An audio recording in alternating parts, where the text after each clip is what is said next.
আসসালামু আলাইকুম প্রিয় ভিউয়ার্স।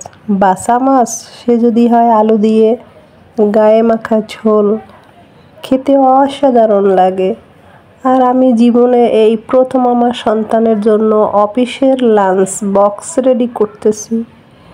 আলু দিয়ে মাছের একটা রসা করেছি, আর এই মাছটা খেতে এতটা সুস্বাদু কি বলবো। একদম বড় সাইজের নয়, ছোটও নয়, মাঝারি সাইজের একটা মাছের আলুর ঝোল করেছি। মাছটা হলো বাসা মাছ। এই যে প্রথমে মাছ ধুয়ে কেটে হলুদ লবণ দিয়ে মাখিয়ে নেব। আর এই মাছটা একটু মাখিয়ে অনেকটা সময় রেখে না দিলে খেতে অতটা সুস্বাদু হয় না, তাই আমি সব কিছু বলতেই তো হলুদ পাউডার, মরিচ পাউডার, লবণ দিয়ে মেখে রেখে দেব। মাছের গায়ে একটু মরিচ পাউডার দিলে হলুদের সঙ্গে মাছের ভাজাটা কালারটা সুন্দর হয়। তো মাছ আমি মেখে নিচ্ছি, এই দেখুন। আর এই মাছ আলু দিয়ে করব রান্না, খেতে অসম্ভব সুস্বাদু। আর আলুটা একটু মোটা মোটা করে কাটতে হবে। একটা বড় সাইজের আলুর 2 ভাগ করে নিলেই হয়ে যাবে। আর দেখুন মাছটাও দারুণ পেয়েছি। টানা বৃষ্টি হইতেছে কয়দিন ধরে, সেরকম মাছ পাওয়া যাচ্ছে না আমার আশেপাশে। ওই বড় সবগুলোর থেকে আনলে হয়তো পাওয়া যায়, তাও বরফে ঢাকা কয়েকদিনের। সেজন্য আজকে একটু টাটকা টাটকা পেয়েছি। আজ বৃষ্টি রিমঝিম আছে, তার ভিতরে নিয়ে নিলাম। আর এই দেখুন আলুও নিয়েছি মোটা মোটা করে কেটে। এই মাছটা যদি এইরকম মোটা আলু করে কেটে রান্না করা হয় না, তাহলে খেতে অসম্ভব সুস্বাদু হয়।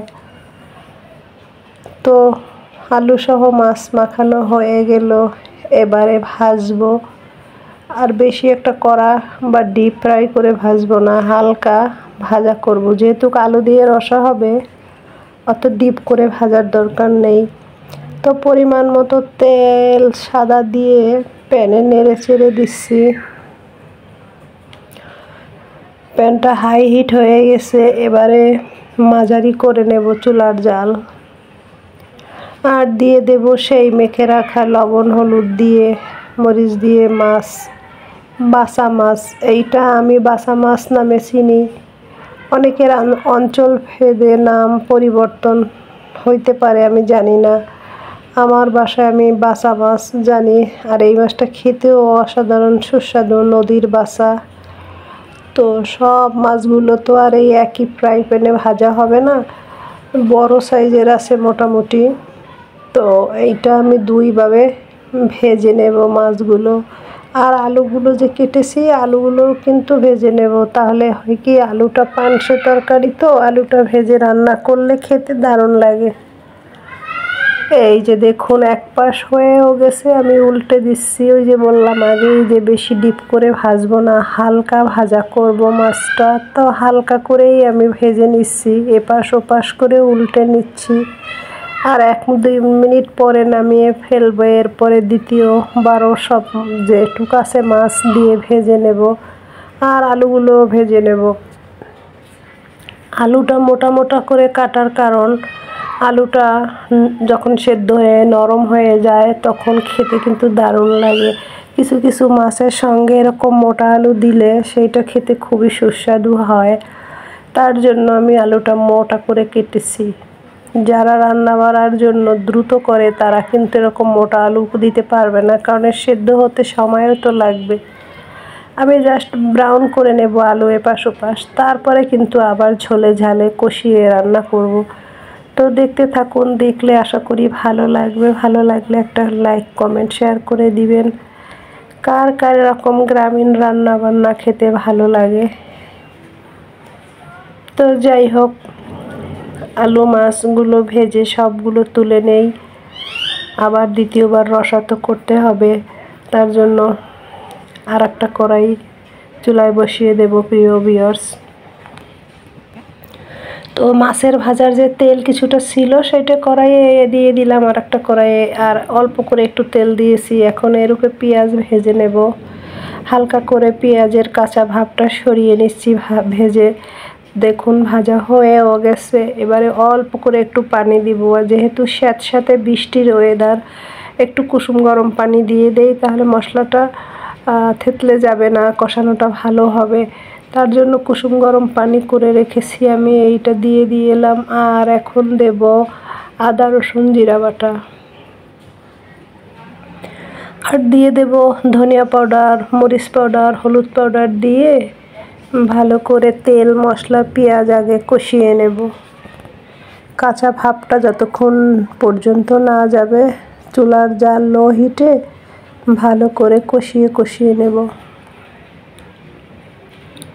একটু তাড়াহুড়া করলে মশলাপাতি পোড়া লেগে যাবে, চুলার জাল একদম এই জন্য লো করে নিতে হবে, ভালো করে মশলাপাতি কষিয়ে নিতে হবে, তাহলে মশলাপাতি সুঘ্রাণ চলে আসবে। এই দেখুন কষানো হয়েও গেছে কিছুটা।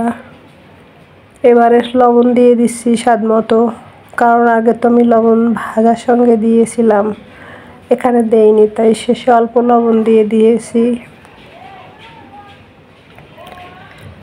ফাইন আঠালো করে মশলাটা কষিয়ে নিয়ে এবার সেই ভেজে রাখা আলুগুলো দিয়ে দেব, কারণ আলুটা এত মোটা করে কেটেছি, হালকা ব্রাউন করে ভাজার জন্য স্বাদ ভালো লাগবে, কিন্তু কাঁচার যাতে না থাকে তার জন্য মশলার সঙ্গে কষিয়ে নিচ্ছি আলুটা।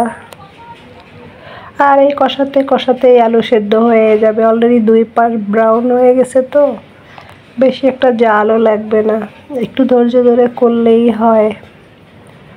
তো কষানো হয়ে গেছে মশলা সহ আলুটা, এই দেখুন। এবারে ঝোল দিয়ে দিব, সেই কুসুম গরম করে রাখা পানি এইটাই দিয়ে দেব। দ্রুত আলুও সেদ্ধ হয়ে যাবে, রান্নাও তাড়াতাড়ি হবে। দিয়ে দিলাম পরিমাণ মতো পানি ঝোলের জন্য। এবারে নেড়ে চেড়ে ফুটে আস্তে আস্তে আবার ফিরে আসবো আপনাদের মাঝে।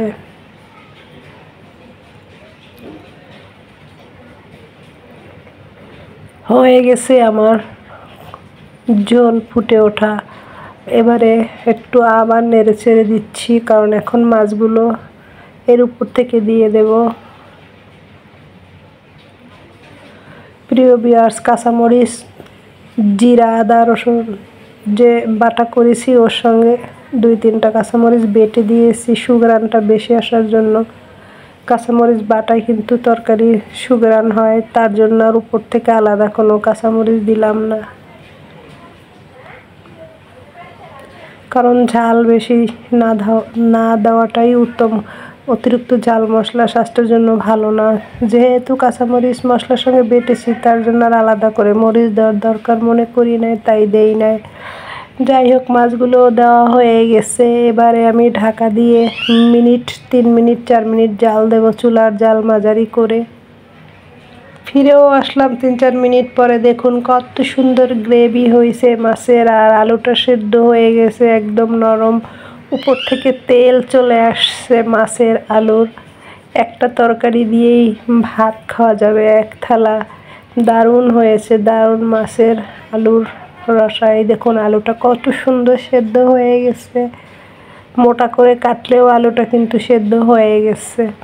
তো রান্নাবান্না তো হয়ে গেছে, এবার ছেলেকে তার লাঞ্চ বক্স করে পাঠিয়ে দিব, কারণ আমার ছেলের আজকে প্রথম নিজের বিজনেসের জন্য আজ বসছে, তো দুপুরে খাওয়া হয় নাই, তো তার জন্য এই যে লাঞ্চ বক্স করে দিয়ে দিচ্ছি।